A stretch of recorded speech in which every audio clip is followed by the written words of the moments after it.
Tu padre lo heredó. Él no lo construyó. No entiende lo que significa crear algo. Abuela. Él juzga a la gente por sus credenciales, sus títulos, su capacidad para desempeñarse en salas de juntas. Se inclinó hacia adelante. Yo juzgo a la gente por cómo tratan a quienes no pueden defenderse.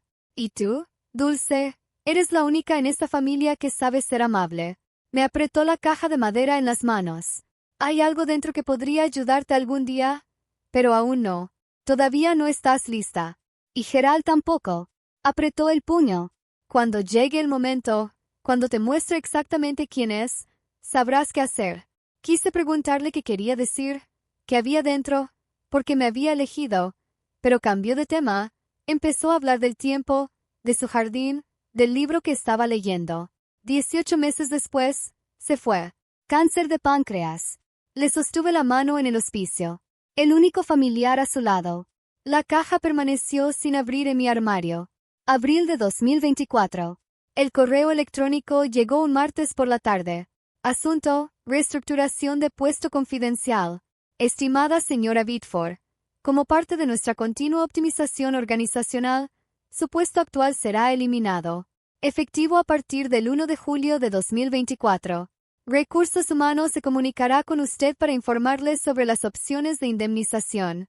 Lo leí 3 veces.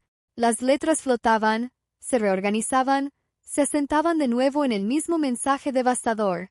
Me estaban despidiendo. Esa noche, me quedé hasta tarde organizando archivos que nadie miraría jamás. A través de la delgada pared que separaba mi cubículo de la oficina de la esquina de mi padre, escuché voces. Gerald y Priscilla. No podemos tenerla aquí cuando Miranda tome el control. Mi padre decía que se veía mal. La hermana del CEO trabajando como secretaria. La gente hará preguntas. ¿Qué tipo de preguntas? ¿Por qué no está en un puesto de liderazgo? ¿Por qué no la hemos ascendido? Una pausa. ¿Por qué es como es? La respuesta de mi madre fue suave, casi gentil. Hemos hecho todo lo que pudimos por ella, Gerald. Algunos niños simplemente no tienen lo que se necesita. Exacto. Así que tiene que irse. Le daremos una generosa indemnización. Ella puede encontrar otra cosa. Algo más acorde a sus habilidades. Apoyé la palma de la mano contra la pared. $42,000 al año. Mi estudio en Queens, compartido con 2 compañeros de piso, costaba $800 al mes. Sin ahorros, sin red de seguridad. Si perdía este trabajo, me quedaría sin hogar en 2 meses. Pero no era el dinero lo que me oprimía el pecho. Era la constatación que se instalaba en mis huesos como hielo. Si les permitía hacer esto, si aceptaba su versión de quién era yo, pasaría el resto de mi vida como el fracaso de la familia. No porque hubiera fracasado realmente, sino porque nunca me habían dado la oportunidad de triunfar. La fiesta de graduación de Miranda era mañana. Me preguntaba qué otros anuncios tenía planeados mi padre. 15 de mayo de 2024, Hotel Plaza, Gran Salón de Baile. 350 invitados llenaban la sala dorada. Socios comerciales, inversores, abogados de firmas prestigiosas, familiares lejanos que apenas reconocía. Lámparas de araña de cristal proyectaban una luz prismática sobre manteles de seda. Una orquesta de 12 músicos tocaba Herzwin en un rincón. Este era el reino de Gerald Bitford, su escenario, el lugar donde desempeñaba su papel de patriarca, de magnate, del hombre que lo tenía todo. Me quedé de pie en la entrada, tirando del dobladillo de mi vestido, negro, sencillo, $79 de Zara, lo máximo que podía permitirme con mi sueldo. Todos los demás brillaban con vestidos de diseñador y smokines a medida. Mi madre me interceptó antes de que pudiera encontrar un asiento. Dulce. La mirada de Priscilla recorrió mi maquillaje de farmacia hasta mis tacones desgastados, sus labios apretados en una fina línea. No podrías encontrar nada mejor. Esto es lo que tengo. Bueno, se ajustó la pulsera Cartier.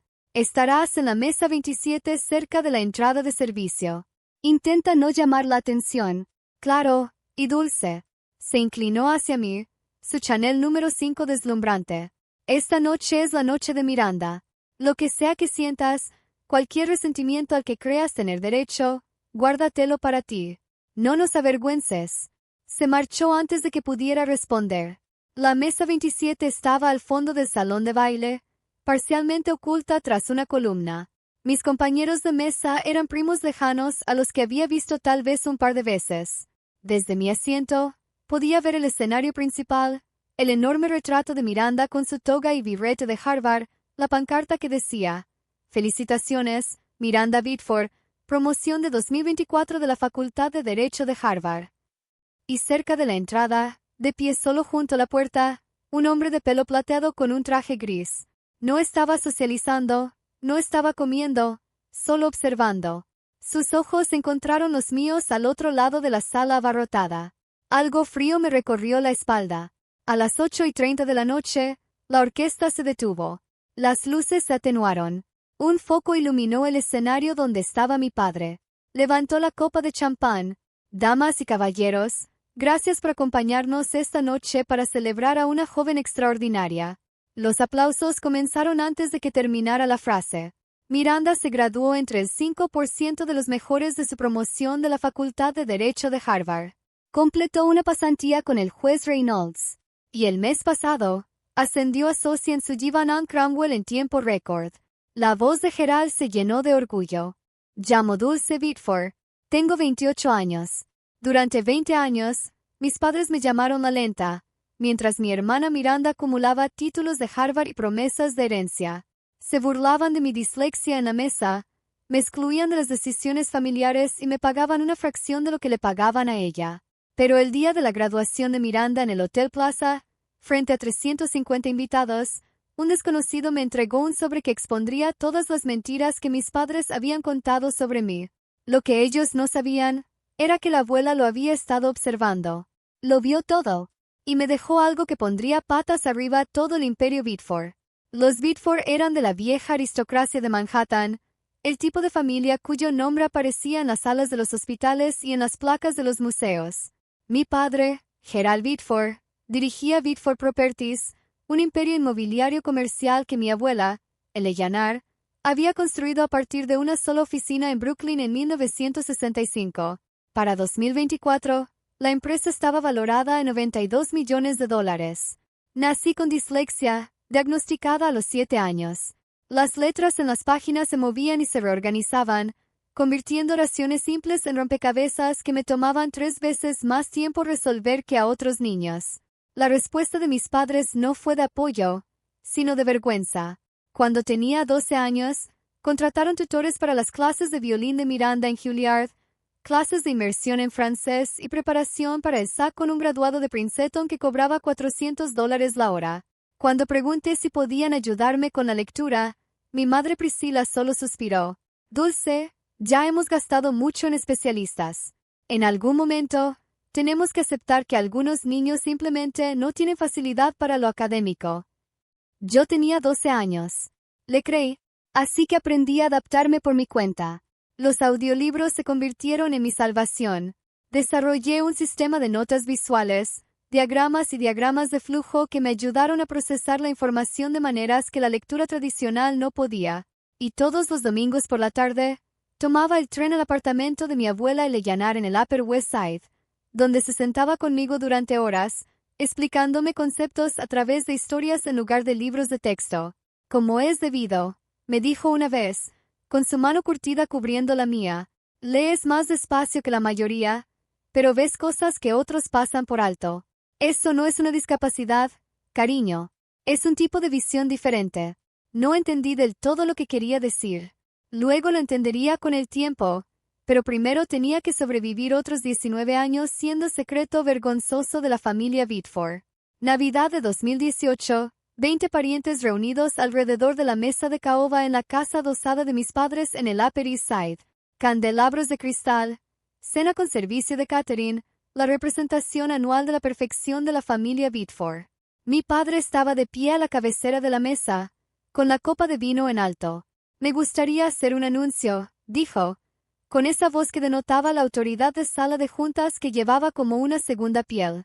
Miranda ha sido aceptada en la Facultad de Derecho de Harvard con una beca completa. Aplausos. Readers. Miranda se sonrojó con modestia practicada. «Mi hija mayor», continuó Gerald, radiante, Será la primera Biddeford en asistir a Harvard en 3 generaciones. Ella va a llevar a esta familia y a esta empresa a alturas extraordinarias. Más aplausos. El tío Richard le dio una palmada en el hombro a Miranda. La tía Catherine se secó los ojos con una servilleta. Entonces la mirada de mi padre se desvió hacia abajo en la mesa. A mí. Y Dowlie hizo una pausa. La calidez en su voz se evaporó. Bueno, Dowlie también está aquí. Algunos parientes rieron entre dientes. Risas suaves e incómodas. De esas que la gente hace cuando no sabe qué más hacer. Miranda no me defendió. Se rió con ellos. Miré fijamente mi plato. El cordero asado se desdibujó entre las lágrimas que me negaba a dejar caer. Debajo de la mesa, una mano encontró la mía. Dedos delgados, piel de papel. La abuela Eleanor, sentada frente a mí, apretó suavemente. Cuando levanté la vista, sus ojos contenían algo feroz, algo que parecía casi furia dirigida a su propio hijo. No dijo nada. No entonces. Pero 3 meses después, me llamó a su apartamento. Dijo que necesitaba mostrarme algo importante. En aquel momento no lo sabía. Pero aquella cena de Navidad, aquel instante de crueldad casual frente a 20 testigos, había puesto algo en marcha, algo que tardaría 5 años en estallar. Tras graduarme en 2022 en una universidad estatal, no una de la Ivy League, nunca una de la Ivy League, solicité un puesto en Biddeford Properties. Quería demostrar que podía aportar, que el negocio familiar también podía ser mi camino. Mi padre accedió a contratarme como asistente administrativa. Salario, $42,000 al año. Ese mismo mes, Miranda se incorporó como jefa de asesoría jurídica. Su salario era de $280,000 más bonificaciones. Mi trabajo consistía en fotocopiar documentos, reservar salas de conferencias y llevar café a ejecutivos que jamás supieron mi nombre. No me invitaron a ninguna reunión, nunca me mostraron un solo contrato, pero observaba y escuchaba. Descubrí algo sobre mí misma durante aquellas largas horas en la sala de fotocopias. Podía detectar patrones que otros pasaban por alto. Cuando los ejecutivos discutían acuerdos en el pasillo, yo dibujaba diagramas de las relaciones entre las partes, el flujo de dinero, los posibles conflictos. Una habilidad que había desarrollado para compensar mis dificultades de lectura se había convertido en algo completamente distinto. La abuela Eleanor me lo había enseñado.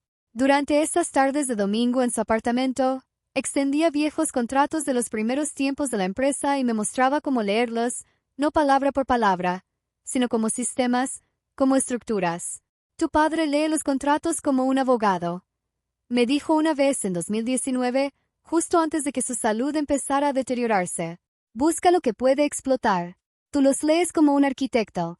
Ves cómo se conectan todas las piezas. Ese mismo día, me entregó una pequeña caja de madera, de caoba, con bisagras de latón. Guárdala bien, me dijo. No la abras todavía. Cuando la necesites, lo sabrás. Me llevé la caja a casa, la guardé en mi armario e intenté olvidar el extraño peso de sus palabras. Marzo de 2019, apartamento de la abuela Eleanor. Abuela. Tenía 82 años entonces. Su otrora vigorosa figura se había vuelto delgada. Su cabello plateado se había vuelto ralo contra la almohada de su sillón. Pero sus ojos, esos ojos penetrantes y sabios, no se habían apagado en absoluto. Siéntate, Dully. Me senté frente a ella en la sala de estar donde había pasado tantas tardes de domingo. Las paredes estaban cubiertas de fotografías. Eleanor colocando la primera piedra de su primera propiedad en Brooklyn en 1965. Eleanor estrechando la mano del alcalde Cao. Eleanor recibiendo un premio a la mujer en los negocios en 1987. Ni una sola foto de mi padre al mando. Construí las propiedades de Biddeford desde cero, dijo. Su voz contaba décadas de acero. Una oficina, una secretaria, 60 años de trabajo. Tu padre. Hizo una pausa y algo amargo brilló en su rostro. Pero esta noche, no solo celebro sus logros. Anuncio su futuro. Miranda se unió a él en el escenario, radiante con un Valentino esmeralda. Con efecto inmediato, Miranda Biddeford heredará todo mi patrimonio tras mi fallecimiento. Esto incluye nuestra residencia familiar en 7 y 40 Park Avenue, actualmente valorada en 13 millones de dólares. Un Tesla Model S a cuadros. Y lo más importante, hizo una pausa para crear expectación. El puesto de CEO de Bitford Properties cuando me jubile. La sala estalló. Ovación de pie, flashes de cámaras. Miranda se secó las lágrimas con una gracia teatral. 350 personas celebrando, y ninguna miró a la mesa 27. La prima que estaba a mi lado, una mujer que había conocido en un funeral hacía 8 años, se inclinó. Debidamente, ¿verdad? Entonces, ¿qué significa eso para ti?